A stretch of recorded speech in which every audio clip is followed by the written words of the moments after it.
Hey, what is going on, guys? RVZ Stealth here, and in today's video, we're going to be doing a little mini guide on Cassiopeia. So Cassiopeia has been my most played champion for around the past month now. I've been mainly playing her in the top lane. She is also a pretty good pick in the mid lane as well, but this is going to be more of a top lane Cassiopeia guide than a mid lane Cassiopeia guide. I'm going to talk about her strong matchups, some of her weaker matchups. I'm also going to give you guys some tips for her, and then at the end, I'll go over the runes, the build, and the masteries for her. So with that being said, guys, let's get into the video. Alright, so first off, let's take a look at why Cassiopeia is a strong pick in the top lane and why I think that she's definitely one of the best top laners right now.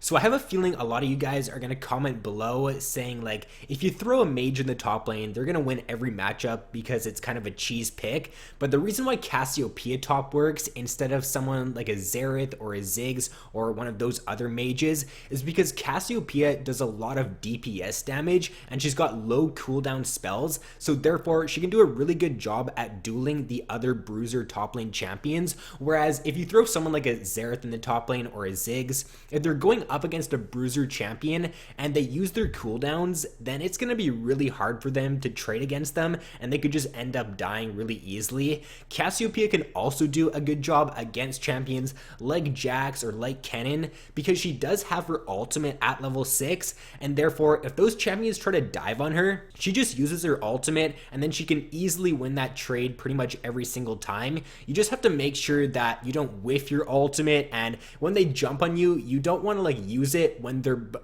behind you. So you do kind of have to make sure that you position well as her and you make sure that you use your ultimate at the correct timing, because if you don't, then you're probably not going to win that trade, but if you do, then you're just going to easily end up all in them and probably pick up a pretty free kill. Now, instead of talking about the strong matchups that Cassiopeia has, I'm going to talk about a few of the weaker matchups, or a few of the matchups that I tend to struggle with. So these matchups are Aurelia, Renekton, and Olaf. Those are the three that I tend to struggle with a lot. I used to struggle with Yasuo, but I did not know that Cassiopeia's ultimate actually goes through Yasuo's wind wall. So when I was playing the matchup before, I was just basically never using my ultimate because I thought the wind wall would block it. But now that I know Cassiopeia's ultimate does go through the wind wall, you can do pretty well in that matchup. And also, Jarvan can do pretty good against Cassiopeia if he goes for like an all-in in the early game, because Jarvan does have a very strong early game all-in combo, especially if he does take Ignite. So other than those matchups, I feel like she does do really well in most of the other ones in the top lane, as long as you do have decent experience on Cassiopeia. If you are going up against someone like an Echo, a Gnar, a Kennen, a Jax, you can win those matchups pretty easily, especially once you do hit level 6. It's just really easy for you to out-trade them and win in an all-in, because if they try to dive on you, for example, if Echo uses its E, he tries to go in on you, you just use your ultimate, you throw your W down, and you pretty much guaranteed to win that trade every single time. Another reason why Cassiopeia is a strong pick in general right now for both the top lane and the mid lane is because we are seeing quite a few dive champions, quite a few assassin champions being played right now, and if you can play Cassiopeia correctly, then you can do a really good job at countering those champions due to your ultimate. If you do see a Kha'Zix try to jump in on your backline, or if you see an Echo trying to dive in, then just use your ultimate right away. Don't even hesitate with using your ultimate, because if you can stop them from engaging on your back line, stop them from jumping onto your AD carry or from jumping onto you, then you're going to be able to burst them down really quickly, and that could just end up changing the momentum of a fight, or it could end up winning your team the fight. I found that when I started to play Cassiopeia at the start, I was always hesitant as to when I should use my ultimate, and I was using it always too late after the enemies have dove onto me. So always just try to use your ultimate when you see them like running at you. It's kind of hard to explain, but just always try to use your ultimate earlier rather than later, because I find that if you save your ultimate for like the perfect situation in a team fight, then you're just going to use it in like the wrong situation, and it's just not going to end up being a very good ultimate. Alright, so let's talk about a few tips now for Cassiopeia in the top lane. The first one is going to be people do not expect the damage that Cassiopeia can output, especially at level 2. So what you want to do if you're going up against a melee champion in the laning phase, try to poke them down a little bit at level 1 with your E. You can usually get them to around half HP, maybe a little bit above half HP at level 1 by just autoing and Eing them. And then once you do hit level 2, try to go for an all-in right away. Most of the time you will be able to get first blood, and I'd say in around 60% of my games, maybe 50% of my games, I do end up getting first blood with Cassiopeia, just because the enemies do not expect the damage, they don't respect the damage, and it's just really easy for you to get that nice first blood and get a snowball going in the early game.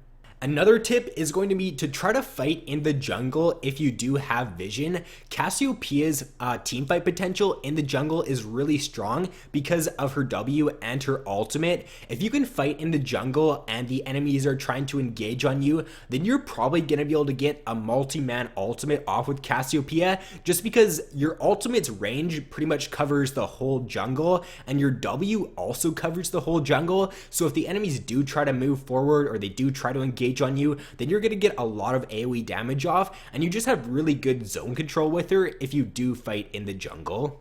My next tip is if you are taking a dragon or a baron and the enemies look like they're going to try to contest it or they want to come in to try to steal it, then throw your W down to zone. Your W is one of the strongest zoning tools in the game, maybe other than like an Anivia wall or a Talia wall, because the enemies do have to walk through it if they want to get to that dragon or the baron, because it does cover such a large zone. So if the enemies don't walk through it, then you're probably going to be able to pick up that free baron or dragon, and if they do walk through it, then they're going to get slowed, they're going to take some damage, and it's just a really good tool when you are going for those objectives.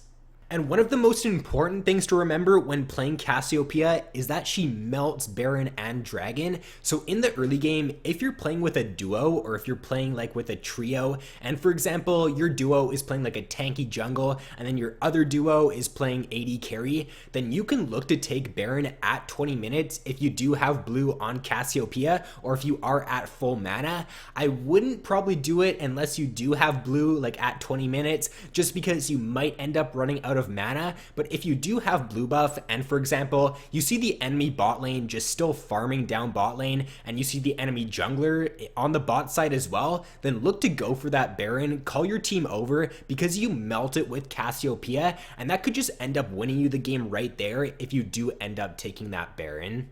Alright, so let's talk about the build that I like to run on Cassiopeia. So usually I do end up getting a tier as quick as possible. Once you do have 750 gold, you want to look to go back and pick that up so you can start stacking it. Now after that, I almost always go for the Rylai's. Now a lot of other people tend to go for a Morello first item.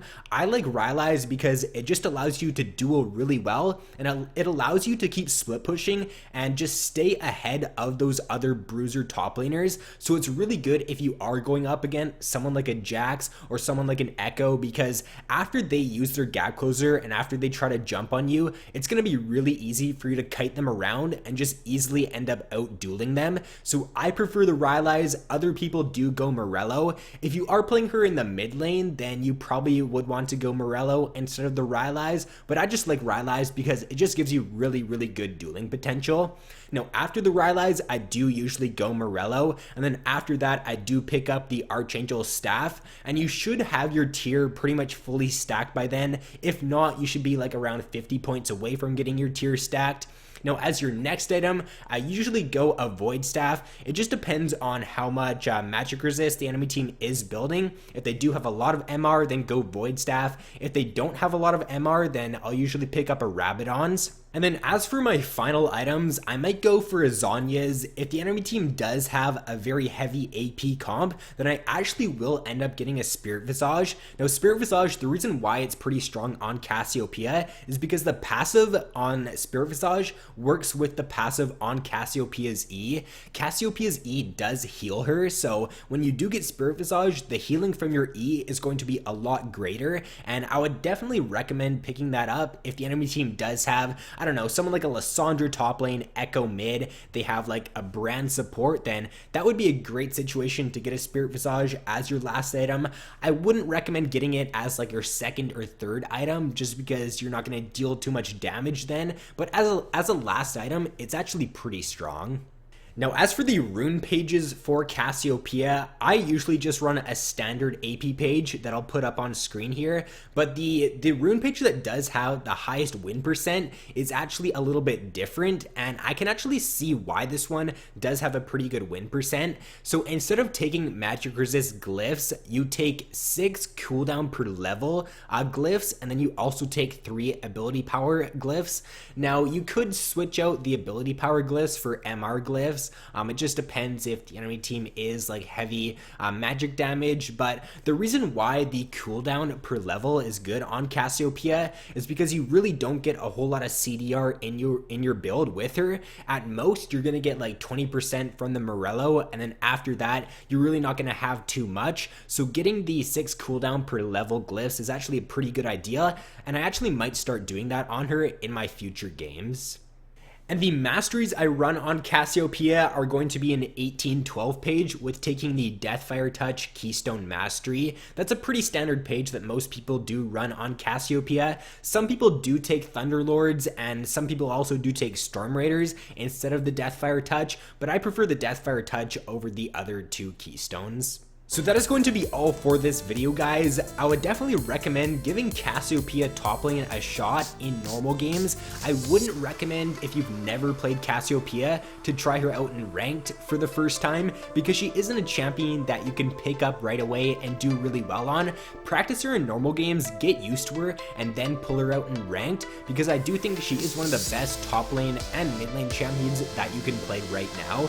So thanks for watching, guys. I hope you did enjoy this video. If you did, then be sure to leave a like, subscribe if you guys have not already. So thanks for watching, have an awesome day, and I will see you in my next video.